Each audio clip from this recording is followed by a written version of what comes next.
this week, let me go ahead and start recording actually. All right, so this week I don't have a speaker with me, but I thought I would still want to do something for you all. And I actually am going to thank my marketing broker at McInerney because they're amazing. And they came up with an article earlier this week about Rowhouse versus Townhouse. So what I want to do for you all today is we're going to go over the differences. We're going to do it in English, and then we're going to do it in Espanol. All right, so let me go ahead and start sharing my screen here with you guys because I put a PowerPoint presentation because I don't want you to be looking at my face all the time. All right, so let me make this bigger for you all. And if you guys have any questions, comments, feel free to go ahead and post those. And I think I figured out a way after talking to my good friend Gabriel Zarate, who will be with me on a virtual seminar on August 6th, how to do this. So I think I got it. I think I figured it out. So hopefully this will work. But let's go ahead and start it and get started, okay? So like I said, McInerney did put an article earlier this week, and I wanted to go ahead and explain the difference between a row house and a townhouse. And I get this question all the time too. So I thought, you know what? This is awesome. Let's just go ahead and do a little virtual class and go live on Facebook and explain what the differences are, okay? And the history, which I thought was really cool. So thank you to McInerney for putting this together for all of us and being able to educate our clients, family, and friends. So I'm going to go ahead and read you guys a little bit of the story or the word, okay? So townhouse versus a row house, or row house versus townhouse. The word townhouse traces its root back to the early England, where the term referred to a dwelling a family kept in town while their primary residence was in the country, okay? So the word, I guess, you know, townhouse kind of stuck along all these years. And even though that person used to have a residence, again, in town, and their primary residence was in country, it can still be used. So the term is to describe a residential homes that share a wall. And I know that where I come from Guatemala, in a lot of Latin Americas, I did not even remember or ever saw a townhouse or a row house, okay? So in Washington, D.C., the rows of house line up together, and I'm sure you've all seen it, and they appear to be attached to one another, okay? So they call those row houses. Now in Virginia and in Maryland, the same structures are referred as to what we all know as townhouses. While they look very similar and the terms can be interchangeable, there's some differences between a townhouse and a row house. So let me go over those with you guys. And let's see if we got that going on. Okay, perfect. So row houses often line a street and will extend the entire length of a block without a break. They will likely have the similar exterior in terms of design, but they could vary in color. And I've got a cool graphic in here if you guys can see that, the different colors there. Row houses are unlikely to be part of an HOA or the homeowners association. So there's no specific colors that you all have to follow to be able to stay within those HOA guidelines, okay? So when it comes to painting the exterior of its siding or doors or shutters, for a row house, usually there isn't an HOA that you have to stick with. From the outside, it appears that the row house share a wall, right? And you can see in the pictures, especially when you're walking down downtown or DC, you can see that they all look together. Structurally, however, a row house could stand on its own if the home on either side were to be taken down. Row houses will commonly have room for parking behind the house that may be secured by like a roll down garage door or a standalone garage. So that's a row house. And here are a couple more pictures that I thought would be good for you guys, graphics, to be able to give you another idea of what a row house is. And again, these are you'll mainly see them in DC. And again, the different colors on the picture on the top, and then the ones on the bottom, they look the same, but they're actually row houses. So let's talk about townhouses, okay? These are smaller in groups within the rows, and together they will make up a subdivision or a neighborhood or development. I'm sure you guys have heard that before. Townhouses are also similar in design, and they do represent a set of palette of colors because they're typically part of an HOA.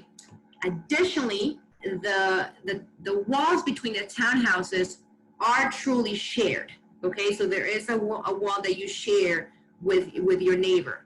One is dependent on the other and cannot stand on its own. Just like I said, you know, for the row house, if you were to take out the two neighbors, that row house could stand by itself. A townhouse wouldn't be able to do so, okay?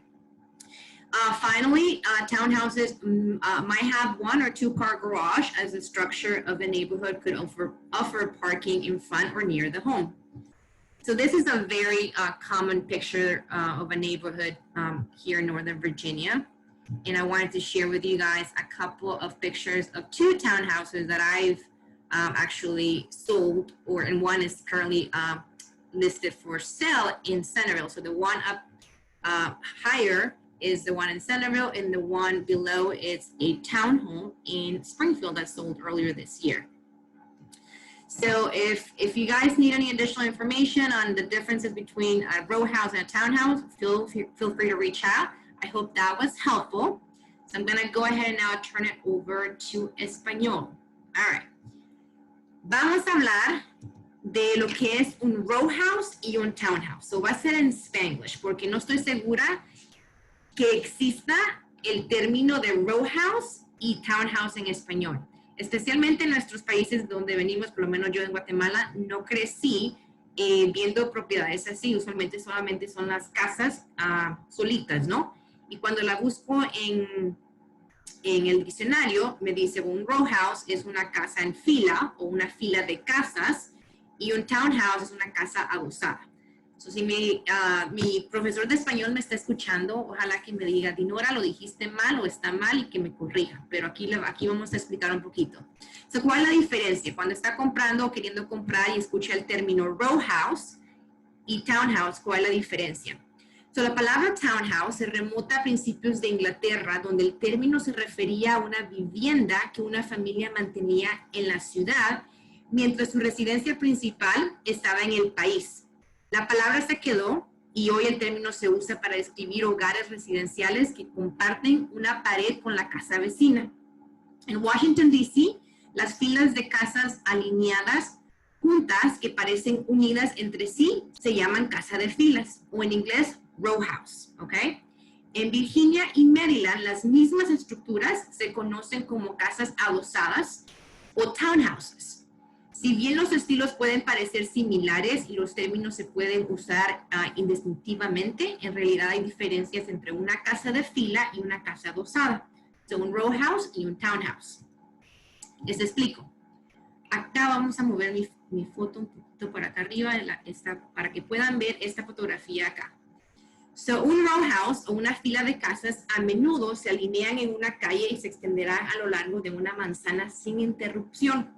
Es probable que tenga un frente exterior similar en términos de diseño, que pueden variar en color. Dado que es probablemente que algunas de estas casas en fila no son parte de una asociación de propietarios, o en lo que se llama en inglés un HOA. No hay una paleta de colores que tenga que seguir o haya sido establecida por el HOA o la asociación. Y puede usted elegir el color que quiera pintar el exterior de los ladrillos, las puertas o las persianas. Desde el exterior, parece que las casas comparten paredes, pero estructuralmente, sin embargo, un row house podría sostenerse solita si se derribaran las casas que están adjuntos. Si botan esas dos casas a los lados, un row house se puede quedar parado él solito.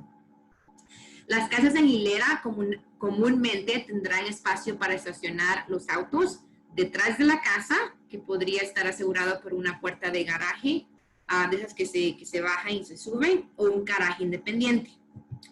Un townhome, voy a enseñar las fotos acá rapidito, estas 2 fotos que tengo para mostrarles lo que significa o cómo se verían los rowhouses o las casas de fila o fila de casas. Townhouses. Los townhouses, y esta foto que tengo acá es, se ve muy seguido aquí en los vecindarios de Virginia, ¿ok? Y estos son grupos más pequeños donde dentro de las filas y juntos forman una subdivisión o un vecindario que tiene un espacio en común, lo comparten. Las casas adosadas o townhouses también son similares en diseños y representan una paleta de colores establecidas por generalmente la asociación de propietarios o un HOA. Además de los muros entre las casas adosadas, son verdaderamente compartidos. Uno depende del otro y no puede sostenerse por sí solo. O sea que la pared suya de su townhouse es también la pared del vecino y no se podría botar esta casa del vecino para que solo se quedara su townhouse, ¿ok? Finalmente, las casas adosadas o townhouses podrían tener un garaje para uno o dos autos como parte de la estructura, o el vecindario podría ofrecer estacionamiento enfrente de la casa o cerca. Y tengo dos fotos más que mostrarles sobre dos townhouses. Uno, el que está arriba, es un townhouse que tengo a la venta en Centerville, que fue el mercado hoy día. Y el townhouse de abajo es un townhouse que tenía en Springfield y se vendió al principio del año. So, espero que les haya ayudado ahí la diferencia entre un rowhouse y un townhouse. Si necesita más información o quiere aprender las diferencias o quiere estar pensando en comprar, con mucho gusto les puedo ayudar y ver cómo encontramos la casita de los sueños. Muchísimas gracias por acompañarme hoy. Como siempre, Linoa Chacón from McInerney. Se me cuidan y hablamos pronto. Gracias.